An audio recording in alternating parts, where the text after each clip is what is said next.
Kailan ka huling tumingin sa salamin na may ngiting nababakas sa iyong mukha?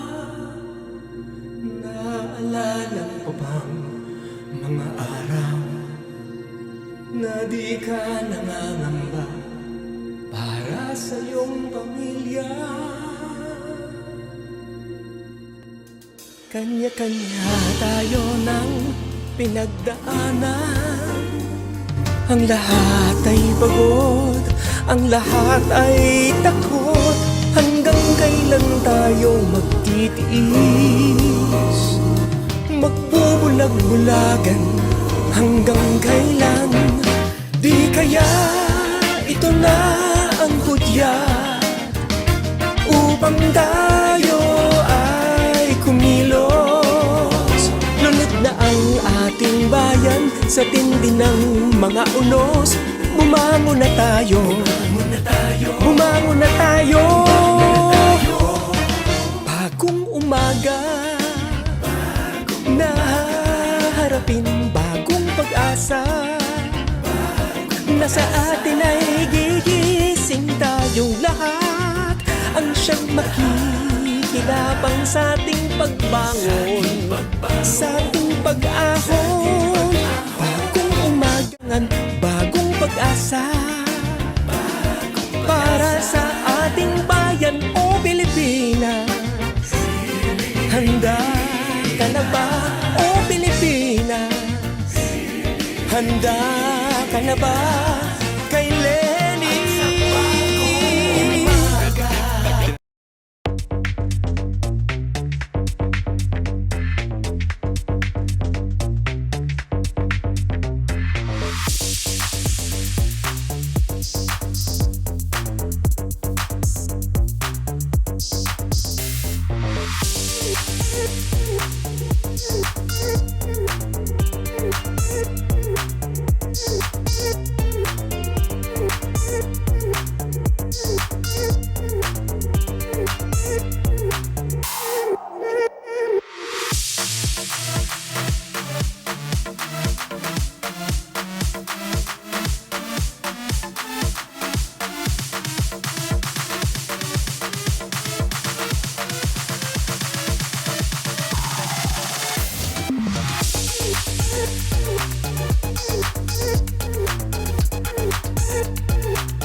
Huwag silang magpeke-pekean. Huwag silang maging parang all of a sudden mayroon na silang nahanap na dahilan. Sabi ng teacher ko, kapag gusto, maraming paraan. Pag ayaw, maraming dahilan. Mayor, your reaction lang po kasi nasabi po ni Vice President Lely Robredo kanina that in a way, yung pagkakaiba nyo ng opinion, particularly on the Marcos issue, ay nakatulong sa pagdedesisyon niya na tumakbo. Talaga? Opo. May differences po kayo ng opinion. Yun lang ang dahilan niya kung bakit siya tatakbo dahil lang laban sa mga Marcos na naman. Paano naman kami mga Pilipino? Wala kaming trabaho. Maraming Pilipino nagdidildil na lang ng asin. Maraming Pilipino hindi malaman ano ang naghihintay sa kanya sa kinabukasan. Marcos na naman. Bakit kailangan uminok ang mundo namin ngayon sa away ng Marcos at Aquino? Sa away ng anak ni Marcos at mga anak at kasama ng Yellow Tarts. Ay, pink na pala, sorry. bakit lagi na lang kami mamumuhay sa away nilang dalawa? Hindi ba naman ba karapatan namin ngayon kasama ng mamamayan na makapamuhay sa kasalukuyan upang mapagandaan ang kinabukasan? So I don't want to live in their past. We deserve to live and change the future for the better. We don't want to live in their past.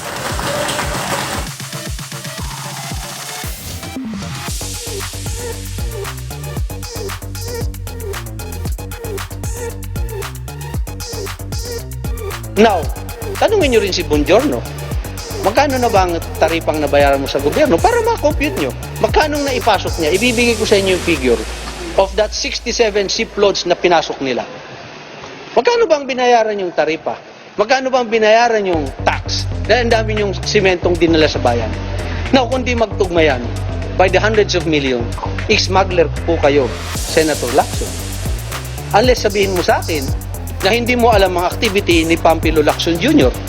Dahil kung hindi mo alam ang activity ni Pampilo Lacson Jr., wala kang alam sa customs. Anak niyo po siya eh. Ang pangalan niyo po siya.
May bagong silang, may bago ng buhay, bagong bansa, bagong galaw, sa bagong lipunan. Nagbabago ang lahat, tungo sa pag-unlad, at ating itanghal, bagong lipunan. Yung ilalim ng basement ng bahay, puro ginto. Tapos, sabi kong ganyan, aba, grabe ito. At saka, Ano puro Ginto. yung basement nyo sa San Juan, Juan? oo noon. Nakita nyo, puro ginto. Ginto. O anong sinabi niya? Saan niya nakuha yung ginto? Sabi ko, kasi abogado siya ng mga Benguet, Atlas, Lepanto, nung before the war. Kaya kasi nung naging top notcher siya, ang pinili niya, hindi mga iba-ibang corporations, kundi mina. Naniniwala siya sa gold.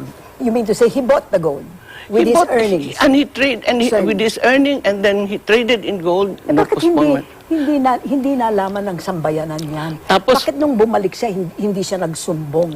Na ganun pala Wala ang naman sinabi maniniwala sa kanya. Kasi sino naman siya noon. At saka under the American rule, 45 noon. Katapos, Okay. pagbalik niya, nung nakita niya na itong ganun nangyari, sabi niya, forget the money. We want our independence. True enough, itong nagka-independence kami ng 46 na hindi tayo binigyan ng veterans. Mula noon, makikita, meron akong mga dokumento, he started trading on gold. Ang gabi nagmaliw ng ganap at lumipas. Kita, meron akong mga dokumento, he started trading on gold. When he had about 6,000, 7,000 tons, he entered politics. 7,000 tons? Yes, I have the documents. I have all the documents. You are telling me, Mrs. Marcos, And that he gold had nung araw, 7,000 tons in the basement of your house in Something like that. Eh di, nahulog na yung bahay niya sa weight of that. Hindi, the basement na lupa na yun eh. $32. Meron akong... 1,000 tonelada ng gold bars na ang halaga ngayon naabot sa 15 trillion pesos. Yan daw ang pag-aari ng di umano ng pamilya Marcos. Sigit pa yan sa pinagsama-samang utang ng Pilipinas. Sa isang panayam noong 2013, sinabi ni dating unang ginang Imelda Marcos na handa siyang ibahagi ang kanilang di umanong yaman. May report si Maki Pulido. Sa panayam noong 2013 ni Mel Chanco kay Imelda Marcos, ang dating unang ginang mismo ang nagpakita ng kwartong punong-puno ng dokumento kaugnay sa isa sa mga naipanalo nilang kaso noong 1990s sa New York. You're entering the documents of the trial of the century. Oh! Here. 170 banks that Marcos deposited money on. These are the 350,000 documents used against me. How much is that? $240 million. Oh my goodness. Is it million? Billion? Billion. Billion? 240 billion? Only one shipment. And these are plenty of shipments. Nang tanungin kung bukas siyang ibigay ang bahagi ng yamang ito, sinabi niyang oo raw at hindi lang sa Pilipinas kundi sa mundo. Mrs. Marcos, if we go by all of these, you are rich beyond compare. No, this will save the world. The world. The world. This is the reason why I want Mrs. to... Marcos, are you saying you're open to giving some or an amount of this one to the country, to the Filipinos? Not only the Philippines, but the world. So what are you waiting for before you can attain your intention? With this now, we are tied our hands with the whole press saying we are magnanakaw. We are the magnanakaw. Kami ang ninanakawan. We are the one who took it. Marcos suffered so much for this. Ang naging depensa raw ni Imelda para maipanalo ang kanilang kaso noon. Bago pa man daw naging presidente si Ferdinand, may mga ipong ginto na raw ito na lumaki ng lumaki ang halaga paglipas ng panahon. When we started, it was $32 and then $35. An ounce of gold. She's talking of gold. Now it's 1,300, 400, 500, 600, 800, naging iba-iba eh. Iba-iba. Ounce yan. And we are sitting on gold. Ang malaalamat ng ang kwento ng ginto ng mga Marcos muling nauungkat ng ibunyag ni Pangulong Duterte na nagpaparamdam daw ang mga Marcos tungkol sa pagsasauli ng mga kanilang yaman. The Marcoses, I will not name the spokesman.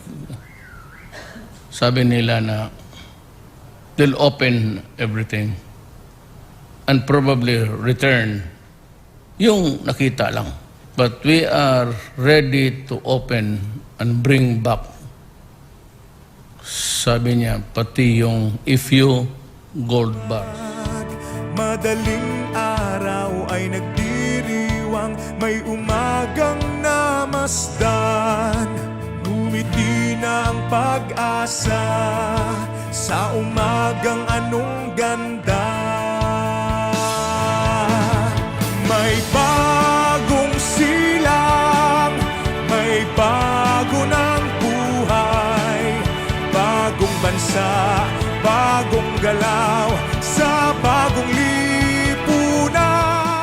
Nagbabago ang lahat, tungo sa pag-unlad, at ating itanghal, bagong lipunan. May bago ng buhay, bagong bansa, bagong galaw, sa